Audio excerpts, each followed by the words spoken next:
Football সবসময় যুক্তি মেনে চলে না, আর সম্ভবত এটাই এই খেলাটার সবচেয়ে সুন্দর দিক। কিছু গল্প আছে যেগুলো পরিসংখ্যান দিয়ে ব্যাখ্যা করা যায় না, ট্রফি দিয়েও মাপা যায় না, সেগুলো শুধু অনুভব করতে হয়। এটা তেমনই এক গল্প, কাবো ভার্দের গল্প। একটা দেশ যার নাম কয়েক বছর আগেও ফুটবল বিশ্বের বেশিরভাগ মানুষ জানতো না। আফ্রিকার পশ্চিম উপকূলের পাশে আটলান্টিক মহাসাগরে ছড়িয়ে থাকা মাত্র 10টি ছোট দ্বীপ নিয়ে গঠিত একটি দেশ। জনসংখ্যা মাত্র 6 লাখের মতো। কোনো বিশ্বকাপ ইতিহাস নেই, দীর্ঘদিন কোনো বড় টুর্নামেন্টেও নিয়মিত ছিল না। তবুও সেই দেশই একদিন স্পেন, উরুগুয়ে, সৌদি আরবের মতো দলের সঙ্গে লড়াই করেছে। এমনকি বিশ্বকাপের মঞ্চে আর্জেন্টিনার বিপক্ষে এমন এক ম্যাচ খেলেছে যেখানে কয়েক মিনিটের জন্য মনে হচ্ছিল ফুটবল ইতিহাসের সবচেয়ে বড় অঘটনটা বুঝি ঘটেই যাবে। ফুটবলের ইতিহাসে অনেক অসাধারণ আন্ডারডগ গল্প আছে। 1990 সালে ক্যামেরুন বিশ্বকাপ কাঁপিয়েছিল। 2002 সালে সেনেগাল নিজেদের প্রথম বিশ্বকাপেই ফ্রান্সকে হারিয়ে কোয়ার্টার ফাইনালে পৌঁছে যায়। 2014 সালে কোস্টারিকা ইংল্যান্ড, ইতালি ও উরুগুয়ের গ্রুপে শীর্ষে থেকে সবাইকে অবাক করে দেয়। ইউরো 2016-তে আইসল্যান্ড ইংল্যান্ডকে বিদায় করে পুরো বিশ্বকে চমকে দিয়েছিল। কিন্তু কাবো ভার্দের গল্প একটু আলাদা, কারণ আইসল্যান্ডের মতো তাদের শক্তিশালী ফুটবল অবকাঠামো নেই, দীর্ঘ ইতিহাস নেই, এমনকি নিজেদের কোনো পূর্ণাঙ্গ পেশাদার ফুটবল লিগও নেই।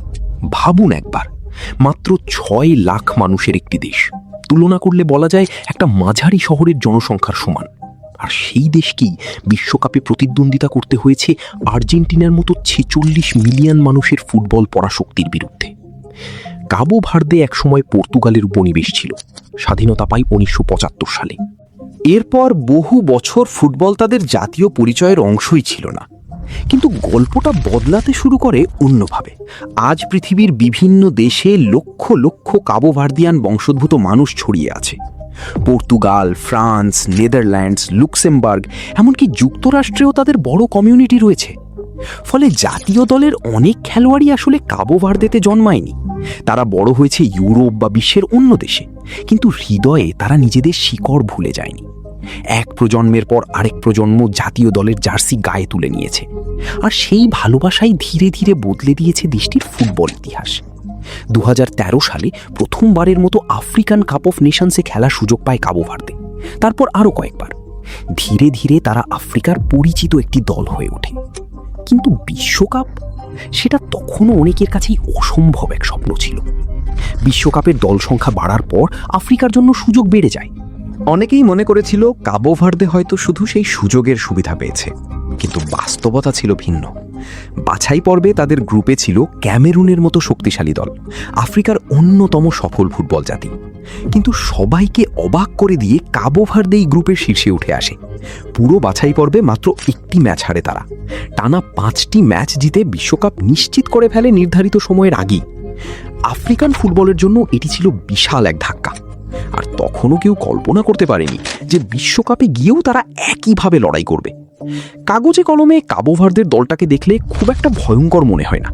খেলোয়াড়রা ইউরোপের বিভিন্ন ছোট বড় ক্লাবে খেলেন, কেউ আয়ারল্যান্ডে, কেউ বুলগেরিয়ায়, কেউ পর্তুগালে, কেউ রাশিয়ায়। কিন্তু ফুটবল সবসময় নামের খেলা নয়। এই দলটার আসল শক্তি ছিল তাদের ঐক্য, শৃঙ্খলা এবং আত্মবিশ্বাস।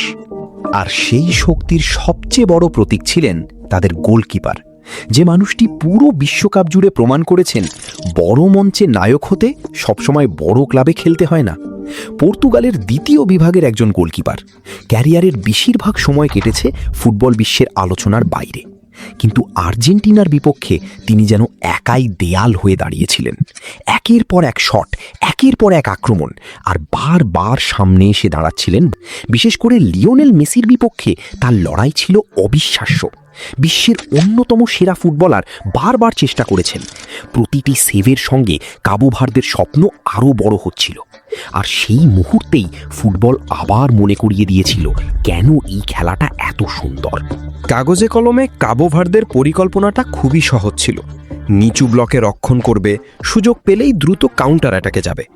কিন্তু বাস্তবে বিষয়টা এত সহজ নয়, কারণ বিশ্বের সেরা দলগুলোর বিপক্ষে খেলতে গেলে শুধু রক্ষণ করলেই হয় না, বল পায়ে রাখার সাহসও লাগে। চাপের মধ্যে সঠিক পাস দেওয়ার আত্মবিশ্বাস লাগে। 1 সেকেন্ড দেরি করলেই প্রতিপক্ষ বল কেড়ে নেয়। সাধারণত ছোট দলগুলো এখানেই ভেঙে পড়ে। তারা নিজেদের অর্ধ থেকে বল বের করতে গিয়ে ভুল করে, আর বড় দলগুলো সেই ভুলের শাস্তি দেয়। কিন্তু কাবো ভার্দে অন্যরকম ছিল। বিশ্বকাপের গ্রুপ পর্বে তাদের প্রতিপক্ষ ছিল স্পেন, উরুগুয়ে এবং সৌদি আরব।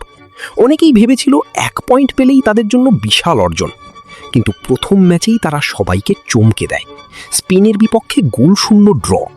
সম্পূর্ণ ম্যাচে স্পেন আক্রমণের পর আক্রমণ চালিয়েছে, কিন্তু কাবো ভার্দের রক্ষণভাগ এবং গোলকিপার ভোজিনহা যেন অদম্য হয়ে উঠেছিলেন।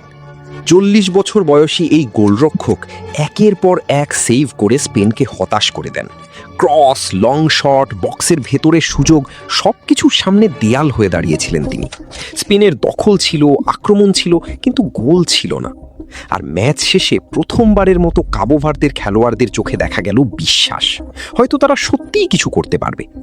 এরপর এলো উরুগুয়ে, দক্ষিণ আমেরিকার ঐতিহ্যবাহী শক্তিশালী দল। সবাই ধরেই নিয়েছিল উরুগুয়ে সহজেই জিতে যাবে, কিন্তু ম্যাচের মাঝপথে অবিশ্বাস্য এক ফ্রি কিক থেকে এগিয়ে যায় কাবো ভার্দে। মুহূর্তটা ছিল যেন স্বপ্নের মতো। যদিও বিরতির আগেই উরুগুয়ে 2 গোল করে ম্যাচ ঘুরিয়ে দেয়।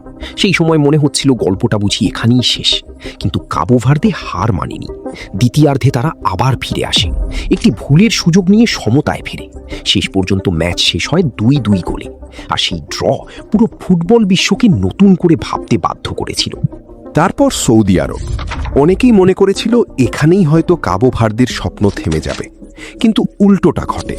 পুরো ম্যাচে তারাই ছিল বেশি বিপজ্জনক দল, বেশি সুযোগ তৈরি করেছে, বেশি আক্রমণ করেছে। ম্যাচ গোলশূন্য ড্র হলেও মাঠে তারা প্রমাণ করে দিয়েছিল যে তারা কেবল রক্ষণ করতে জানে না, সুযোগ তৈরি করতেও জানে। 3 ম্যাচে 3 ড্র, একটিও হার নয়। আর সেই ফলেই তারা বিশ্বকাপের নকআউট পর্বে উঠে যায়। খেলোয়াড়দের উদযাপন দেখে মনে হচ্ছিল যেন তারা ইতোমধ্যেই ইতিহাস লিখে ফেলেছে। কিন্তু আসল বিস্ময় তখনও বাকি ছিল। নকআউট পর্বে তাদের প্রতিপক্ষ আর্জেন্টিনা। বিশ্বের প্রায় সবাই ধরে নিয়েছিল আর্জেন্টিনা সহজেই জিতবে। ম্যাচের শুরুটাও সেই ধারণাকেই সত্যি মনে করাচ্ছিল। মেসি অসাধারণ এক গোল করে আর্জেন্টিনাকে এগিয়ে দেন, আর তখন মনে হচ্ছিল কাবো ভার্দের রূপকথা শেষ হয়ে গেছে। পুরো ম্যাচ জুড়ে তারা লড়াই করেছে। লোপেজ ক্যাভারেলের দূরপাল্লার এক দুর্দান্ত শটে সমতায় ফেরে কাবো ভার্দে। অতিরিক্ত সময়ে একটি গোলে আবার পিছিয়ে পড়ে কাবো ভার্দে। সেই গোলটাই শেষ পর্যন্ত তাদের বিশ্বকাপ যাত্রা থামিয়ে দেয়। হয়তো তারা জিততে পারেনি, হয়তো ট্রফিও জেতেনি, কিন্তু কিছু গল্প ট্রফির চেয়েও বড় হয়। কাবো ভার্দে সেই গল্পগুলোর একটি। তারা বিশ্বকাপে একটি ম্যাচও জেতেনি, তবুও কোটি কোটি ফুটবল প্রেমীর হৃদয় জিতে নিয়েছে। আর আজ নাইকি তাদের স্পন্সরশিপ তালিকায় ভোজিনহার নাম যুক্ত করতে যাচ্ছে। 40 বছর বয়সে বিশ্বকাপ খেলতে এসে ভোজিনহা লিওনেল মেসি এবং লামিন ইয়ামালের মুখোমুখি দাঁড়িয়েছেন। তাদের শট ঠেকিয়েছেন, সব রকমের ভবিষ্যৎবাণী ভুল প্রমাণ করেছেন, এবং শেষ পর্যন্ত পুরো পৃথিবীর মন জয় করে নিয়েছেন। ভোজিনহা শেষ পর্যন্ত সফল হয়েছেন।